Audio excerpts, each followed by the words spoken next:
Hello everyone. एक साथ में 2 डिग्री करने का मामला इतना बढ़ गया है कि हर स्टेट में इसकी चर्चा होने लगी है। चाहे वो बिहार में बीपीएससी के माध्यम से टीचरों की बहाली का मामला हो, चाहे वो झारखंड में जेएसएससी के माध्यम से पीजीटी के टीचरों की बहाली का मामला हो, उसके अलावा राजस्थान, मध्य प्रदेश, उत्तर प्रदेश, हर जगह पर एक साथ में 2 डिग्री करने वालों के साथ में एक्सप्लॉयटेशन किया जा रहा है। और एक साथ में 2 डिग्री करने का मामला जहां कहीं भी गया है उसको इंसाफ मिला है। चाहे लोकसभा हो, हाई कोर्ट हो या फिर सुप्रीम कोर्ट हो, हर जगह पर इसको इंसाफ मिला है। लेकिन आज भी कुछ रिक्रूटमेंट अथॉरिटी ऐसी है जो कि एक साथ में डुअल डिग्री को एक्सेप्ट करने से इनकार किए बैठी है। और आज इस पर सोचने की बहुत ज़्यादा ज़रूरत है। चाहे वो यूनिवर्सिटी ग्रांट कमीशन को सोचने की ज़रूरत है, उसके अलावा हाई कोर्ट, सुप्रीम कोर्ट और फिर स्टेट गवर्नमेंट को भी सोचने की बहुत ज़्यादा ज़रूरत है। इसलिए कि बहुत से स्टेट ऐसे हैं जो कि एक साथ में 2 डिग्री को अलाउ कर रही है, लेकिन बहुत जगहों पर एक साथ में 2 डिग्री को अलाउ नहीं कर रही है। इस वीडियो में एक सुप्रीम कोर्ट का एक बेहतर जजमेंट मैं आपके साथ में शेयर करूंगा। उसके अलावा बीपीएससी के माध्यम से बिहार में जो एक 3 लाख कहते हैं ना, first phase, second phase, third phase के माध्यम से जो बहाली चल रही है बिहार में टीचरों की, उस पर भी आपत्तिजनक जो है नोटिस निकाला गया है कि जिन्होंने एक साथ में 2 डिग्री किया है उनसे जो है प्रूफ मांगा है कि आपने किस तरीके से किया है। उसके अलावा हम झारखंड की भी बात करेंगे इस वीडियो में कि किस तरीके से उनसे प्रूफ मांगा जा रहा है कि आपने किस आधार पर एक साथ में 2 डिग्री किया है। सारी चीजों को इस वीडियो में डिस्कस करेंगे। देखते हैं सुप्रीम कोर्ट का ये मामला कि किस तरीके से मध्य प्रदेश में सबको सुप्रीम कोर्ट ने एक साथ में 2 डिग्री को अलाउ कर दिया है। यहाँ पर देखेंगे सुप्रीम कोर्ट का जो फैसला है मध्य प्रदेश का, लिखा हुआ है सुप्रीम कोर्ट ऑफ इंडिया। ये 3 तरह का जजमेंट है, यहाँ पर मैं आपसे डिस्कस करूँगा। मैं आपसे रिक्वेस्ट करूँगा कि इस जजमेंट को आप अपने पास रखें ताकि नेक्स्ट डेट में आपके साथ में अगर किसी तरह की कार्रवाई हो तो ये सारे प्रूफ उनको दिखा सकें, क्योंकि सुप्रीम कोर्ट ने इनको मान्यता प्राप्त करा दिया है। यहाँ पर डेट डला हुआ है, देख सकते हैं। और ये जो पेटिशनर है ये सुशील कुमार पटेल है, इनके साथ में और भी बहुत सारे मेंबर हैं। ये इनकी फाइलिंग है पूरी की पूरी। और मैटर जो होता है आप जानते हैं कि नीचे लिखा हुआ है, देख सकते हैं। Upon hearing the council the court made the following order. ये जो 2 नंबर से देख सकते हैं, यहाँ पर सारे बातें लिखी हुई है कि भाई क्यों इनका रिजेक्ट किया और कैसे इनको जो है हाई कोर्ट से और फिर सुप्रीम कोर्ट से फैसला मिला। ये सारी चीज़ें मैं आपको हिंदी में करके दिखाऊंगा एक एक पॉइंट को, ताकि आप अच्छी तरीके से इसको समझ पाएंगे। तो ये पहला जजमेंट था जो कि सुप्रीम कोर्ट ने इस एक तरीके से इसमें जो बातें कही है वो मैं हिंदी में समझाऊंगा आपको, ताकि बेहतर समझें आप। उसी तरीके से यहाँ भी देख सकते हैं नेक्स्ट डेट का जो है सुशील कुमार पटेल का हेयरिंग है। और यहाँ पर भी इन्होंने क्या किया है, यहाँ पर जो नेक्स्ट में ये देख सकते हैं अपॉन हियरिंग द काउंसिल, यहाँ पर कंटेंट लिखा रहता है लास्ट में एकदम। तो यहाँ पर जो बातें कही गई है उसको भी मैं आपको क्या कहते हैं कि हिंदी से समझाऊंगा तो ज़्यादा आपको क्लियर होगा। और ये तीसरी हियरिंग भी हुई है, 3 बार यहाँ पर सुनवाई हुई है और तीसरे बार में इन्होंने इसको जो है वैलिड कर दिया है। और वो किस तरीके से किया है मैं आपको उसको पूरी तरीके से समझाने की कोशिश करता हूँ। आई होप कि आप समझेंगे उसको। देखते हैं यहाँ पे यहाँ देख सकते हैं पहला जो आपका जजमेंट था जो कि सुप्रीम कोर्ट का था, उन्होंने साफ साफ यहाँ पर मेंशन किया है कि भाई क्यों इनका डिग्री रिजेक्ट किया गया है। लिखा है कि उच्च न्यायालय ने याचिकाकर्ताओं को इस आधार पर अयोग्य घोषित कर दिया कि इन्होंने एक साथ में क्या किया था, 2 डिग्रियाँ हासिल की है एक साथ में, अर्थात मास्टर डिग्री और बीएड डिग्री, जो अस्वीकार्य है और जो कि डिग्री की वैधता को प्रभावित करती है तथा शिक्षक के रूप में इनकी नियुक्ति को प्रभावित करेगी। यानी कि अगर एक ही साथ में 2 डिग्री करके ये बहाल होते हैं तो इनकी जो डिग्री है वो भी प्रभावित होगी। आगे लिखा हुआ है कि याचिकाकर्ताओं के विद्वान वरिष्ठ अधिवक्ता रविंद्र श्रीवास्तव ने कहा कि उच्च न्यायालय के इस तर्क के विपरीत की विश्वविद्यालय अनुदान आयोग ने वास्तव में ऐसी डिग्रियों को मान्य नहीं दी है। यूजीसी ने एलपी पेपर पर बुक की पृष्ठ संख्या 97 पर विशेषज्ञ समिति के निर्णय को स्वीकार करने का निर्णय लिया है, जो कि ये सुझाव देता है कि उच्च न्यायालय का निष्कर्ष सही नहीं है। इसके अलावा उन्होंने बताया कि समान स्थिति वाले व्यक्तियों को एक साथ प्राप्त समान डिग्री स्नातकोत्तर डिग्री रखने पर नियुक्ति दी गई है। तो इसके कहने का मतलब क्या है, यूजीसी ने जो पहले प्रावधान बनाया था कि एक साथ में 2 डिग्री जो कि एक रेगुलर दूसरा डिस्टेंस से करेगा, उस पर जो है अभी से पहले भी लोगों को नियुक्ति दी गई है, तो यहाँ पर भी नियुक्ति दिया जाए। उसके बाद नेक्स्ट पॉइंट लिखा हुआ है कि याचिकाकर्ता को इस बीच अपनी सेवा पूरी करनी होगी। अब ये देखो, ये सुप्रीम कोर्ट में जब दूसरी बार हियरिंग होती है तो सुप्रीम कोर्ट क्या करता है कि एमपी के जो गवर्नमेंट है उनको एक कमेटी गठित करने को कहती है कि भाई आप कमेटी गठित करो और मुझे ये बताओ कि कितनी संख्या में आपकी रिक्तियां बाकी है, ताकि इनको जो कि एक साथ में 2 डिग्री किया है इनको हम क्या कर सकें, बहाल कर सकें। तो ये पॉइंट देखेंगे, लिखा है कि याचिकाकर्ता को इस बीच अपनी सेवा पूरी करनी होगी। प्रतिवादी राज्य के विद्वान वकील ने प्रस्तुत किया कि समिति का गठन दोहरी डिग्री को मान्यता देने पर विचार करने के लिए किया गया था। तो ठीक है, सुप्रीम कोर्ट ने कहा कि भाई आप एक कमेटी गठित करो और कमेटी के माध्यम से मुझे ये बताओ कि कितनी सीटें खाली है, कितने लोगों की डिग्री रद्द की गई है। सुप्रीम कोर्ट ने ये कहा ताकि मैं उनको डिग्री दे सकूं। तो इन्होंने क्या किया, अपनी कमेटी गठित की, ठीक है, और ये रिक्त पदों की संख्या पर विचार करने की प्रक्रिया में है, जिन्हें उक्त आधार पर भरा जा सकता है। उक्त आधार मतलब जिनकी डिग्रियों को रद्द कर दिया। अब आपको यहाँ समझना होगा कि ये जो दूसरी वाली जो ये जजमेंट है, जहाँ पर हियरिंग हुई और इन्होंने ये कहा कि आप जो है कमेटी गठित करके मुझे बताओ कि क्यों रद्द की गई, जबकि एक रेगुलर और एक डिस्टेंस हुआ है। तो उन्होंने जब कमेटी गठित करके बैठाई, तो अब देखो जब तीसरी बार में क्या हुआ कि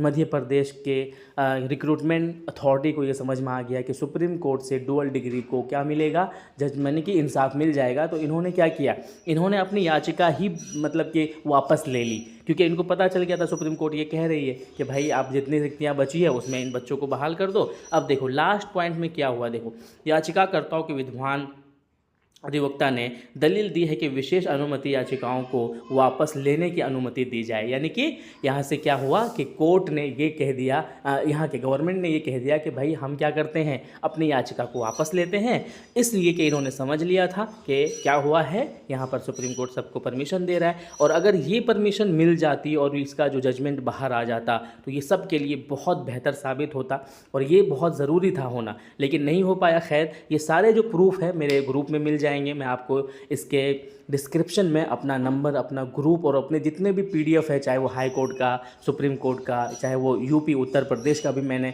इलाहाबाद हाई कोर्ट का, सारे जो जजमेंट है मैं आपको प्रोवाइड करा दूंगा और अपने पास रखेंगे इसको। उसके अलावा जब ये जजमेंट हुआ, जब इन्होंने याचिका वापस लिया, अब आपको अगर देखेंगे ना तो आपको हैरत होगी कि मध्य प्रदेश की सरकार ने फिर बच्चों को, डुअल डिग्री वालों को इतना रिलीफ दिया है कि आपको यकीन नहीं होगा, ठीक है ना। अब ये जो कोर्ट का जजमेंट है, इसके बाद में हम देखेंगे यहाँ पे मध्य प्रदेश का लेटर है 3-4 लेटर वो निकालते हैं, और ये बहुत इंपॉर्टेंट है आपको जानना। ये वाला जो लेटर है मध्य प्रदेश की तरफ से निकला है, देख सकते हैं यहाँ पे, ये आपको बहुत अच्छे से ध्यान रखना है। ये जितने भी यहाँ पर पॉइंट बताए गए हैं ना, ये सब के लिए बहुत बेहतर है, ठीक है। पहला पॉइंट देखिए क्या कहता है, 1 डिग्री स्वाध्यायी का मतलब होता है सेल्फ लर्निंग। दूसरा है पत्राचार का मतलब क्या होता है कि आपने डिस्टेंस से किया है। दूरस्थ यानी कि प्राइवेट से किया है। शिक्षा के माध्यम से तथा दूसरी डिग्री नियमित होने की स्थिति में अभ्यर्थी को मान्य किया जाएगा। ये देखिए मध्य प्रदेश का जो रिक्रूटमेंट अथॉरिटी बॉडी है, उसने ये कितना बेहतर निकाला है कि भाई एक साथ में अगर वो एक जो है रेगुलर, दूसरा सेल्फ लर्निंग, डिस्टेंस लर्निंग या प्राइवेट लर्निंग से करता है तो दोनों डिग्री मान्य होगा। दूसरे पॉइंट में लिखा है दोनों डिग्री स्वाध्यायी, पत्राचार, दूरस्थ शिक्षा के माध्यम से होने की स्थिति में अभ्यर्थी की अभ्यर्थिता मान्य की जाएगी। वही बात हुई यहाँ पर कि दोनों डिग्री भी अगर वो दूर से ही करता है, दूर मतलब क्या, प्राइवेट या फिर सेल्फ लर्निंग से या ऑनलाइन से या फिर पत्राचार डिस्टेंस से करता है, तो दोनों डिग्री मान्य होगी अगर एक ही साथ में करता है। नेक्स्ट में लिखा हुआ है कि तीसरा पॉइंट है कि परीक्षा में एटिकेटी के कारण, एटिकेटी यानी कि अगर परीक्षा में देरी हो रही है किसी कारण से, जैसे कोविड हुआ था, के कारण एक सत्र में 2 नियमित डिग्रियां अर्जित होना परिलक्षित हो रहा है, किंतु ऐसे स्थिति में एटिकेटी की अंक सूची में अंकित सत्र वर्ष के कारण हो रही है, तो ऐसे प्रकरणों में भी अभ्यर्थी मान्य होंगे। कहने का मतलब क्या है, किसी कारण अगर आपका सेशन में लेट हो रहा है या किसी कारण जो है आप एक साथ में 2 डिग्री कर रहे हैं, तो आपस में जो उसका संबंध है वो मैच नहीं कर रहा है, यानी कि क्लास वहाँ पर मॉर्निंग में हो रही है, यहाँ पर सुबह में हो रहा है, तो इस तरह से भी आप कर सकते हो। चौथा पॉइंट बहुत इंपॉर्टेंट है, विश्वविद्यालयों के द्वारा सत्र विलंब के संपन्न होने, यानी कि अगर आपका जो सत्र है वो अगर विश्वविद्यालय के द्वारा क्या होता है, विलंब हो जाता है। उसके अलावा सत्र शून्य घोषित होने के कारण, शून्य घोषित होना यानी कि जिस तरीके से आपने देखा होगा 19, 20, 21 किस तरीके से जो है कोविड का टाइम था, परीक्षा विलंब के संपन्न होने की स्थिति में 2 नियमित डिग्री के 1 वर्ष में दर्शित होने की स्थिति में प्रकरणवार विचार कर गुण दोष के आधार पर निर्णय हेतु नियुक्तिकर्ता अधिकारी को अधिकृत किया जाता है। कहने का मतलब क्या है कि रिक्रूटमेंट अथॉरिटी बॉडी को इस बात पर का भी ये मतलब दिया गया है, अनुमति दी गई है कि भाई अगर आपने ऐसे बच्चे को गुणवत्ता के आधार पर अगर चुनना है तो आप उसको गुणवत्ता के आधार पर चुन सकते हो, जिनका के सेशन लेट हुआ था उसका जो है डिग्री मैच हो रहा है। उसके अलावा 5वां पॉइंट है, उपरोक्त प्रकरणों के अतिरिक्त अन्य कोई प्रकरण उद्भूत होने की निकटता अधिकार गुण दोष के आधार पर निर्णय कर सकेगा। यानी कि एजुकेशनल यानी कि अथॉरिटी बॉडी इस पर डिपेंड करता है, रिक्रूटमेंट बोर्ड बॉडी इसको ले या ना ले। यहाँ पर भी देख सकते हैं 7-8 लेटर यहाँ से पब्लिश हुआ था। वो जो जितने बच्चे थे 611 विद्यार्थी थे जिनको के बुला करके फिर जो है सुप्रीम कोर्ट के आदेश के बाद क्या हुआ, बुला करके उनको जो है नियुक्ति पत्र दिया गया।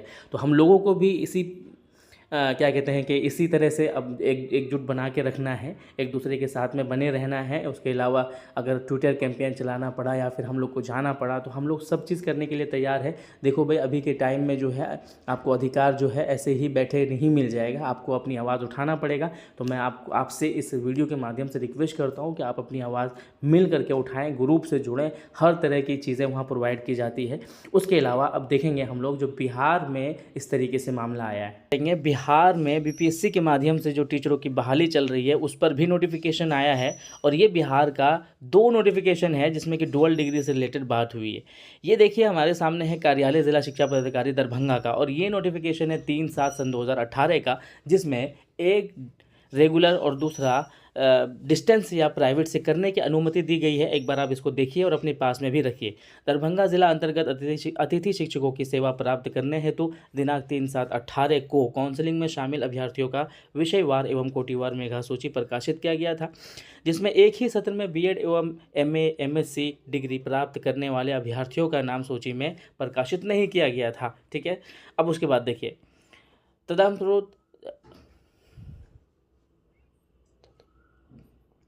तदुपरांत दिनांक 5/7/18 को निदेशक माध्यमिक शिक्षा विभाग बिहार पटना से मेधा सूची हटाए गए अभ्यर्थियों के संबंध में मार्गदर्शन की मांग की गई थी। यानी कि इन्होंने जब इनका लिस्ट में नाम नहीं दिया डुअल डिग्री होने की बिना पर, तो क्या है माध्यमिक शिक्षा ने इससे मांगा कि भाई रिपोर्ट दें, आपने क्यों नहीं दिया इनका नाम।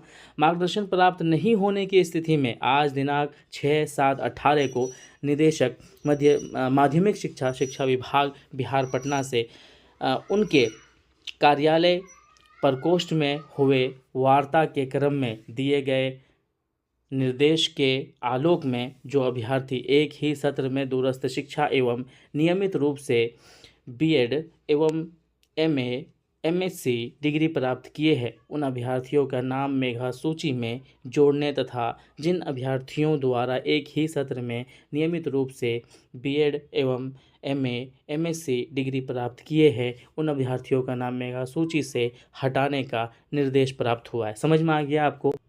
उन अभ्यर्थियों का नाम मेधा सूची से हटाने का निर्देश प्राप्त हुआ के आलोक में काउंसलिंग उपरांत संशोधित विषयवार एवं कोटिवार मेधा सूची प्रकाशित किया जा रहा है। चयनित मेधा सूची शीघ्र प्रकाशित कर दिया जाएगा। एक नोटिफिकेशन तो ये देखा आपने, ठीक है। उसके बाद दूसरा जो नोटिफिकेशन आप देखोगे यहाँ पे वो ये है कि इन्होंने बीपीएससी के माध्यम से जो अभ्यर्थी यहाँ पर बहाल हुए हैं, पीडीएफ थोड़ा सा धुंधला है, समझ में नहीं आएगा, बट मैं आपको बता दूँ इसका मैटर क्या है कि उपरोक्त विषयवार अंकित करना है कि आप सभी की नियुक्ति बिहार लोक सेवा आयोग के विज्ञापन संख्या 26/2023 के आलोक में हुई है, परंतु आपके द्वारा स्थित शैक्षणिक प्रमाण पत्रों के आलोक में स्पष्ट ये है कि आपकी योग्यता विद्यालय अध्यापक है तो क्या है समुचित नहीं है, यानी कि पूरी नहीं है। अब यहाँ पर ये पूरी लिस्ट दी है सभी विद्यार्थियों के नाम के साथ में, कोटि के साथ में, उसके रोल नंबर के साथ में, और उनका सारा कारण बताया कि क्यों भाई आपको क्यों नहीं लिया गया है। इसी बीच में यहाँ पर देखेंगे बीएड सत्र 17-19 एवं एमए सत्र 16-18 में जो कि क्लैश हो रहा है वो कैसे हुआ है, ठीक है। और ये जो है इस तरह का मैटर बहुत सारे विद्यार्थियों के साथ में हुआ है, उनसे भी नोटिफिकेशन मांगा गया है। और इसके अलावा जो झारखंड में अभी बहाली चल रही है पीजीटी की +2 की, उसमें भी आपसे स्पष्टीकरण मांगा गया है कि आपने एक साथ में 2 डिग्री कैसे किया है। तो ये मामला बहुत ज़्यादा बढ़ता जा रहा है। इस पर यूजीसी से हम लोगों को एक साथ में मिल करके एक नोटिफिकेशन निकलवाना ज़रूरी है कि कम से कम एक टाइम में अगर 2 डिग्री कर भी लिया है तो उसको 1 डिग्री अगर रेगुलर किया है तो 1 डिग्री का बेनिफिट दे, और अगर उसने एक प्राइवेट या डिस्टेंस से किया है तो दोनों की मान्यता दे, जैसे कि राजस्थान में दिया, जैसे कि मध्य प्रदेश में दिया, और फिर बिहार ने भी दिया है पहले से, और अभी भी होगा ये चीज़। ठीक है। अब इस पर जितने भी अपडेट आते रहेंगे मैं आपसे रूबरू कराता रहूँगा। Thank you so much video देखने के लिए।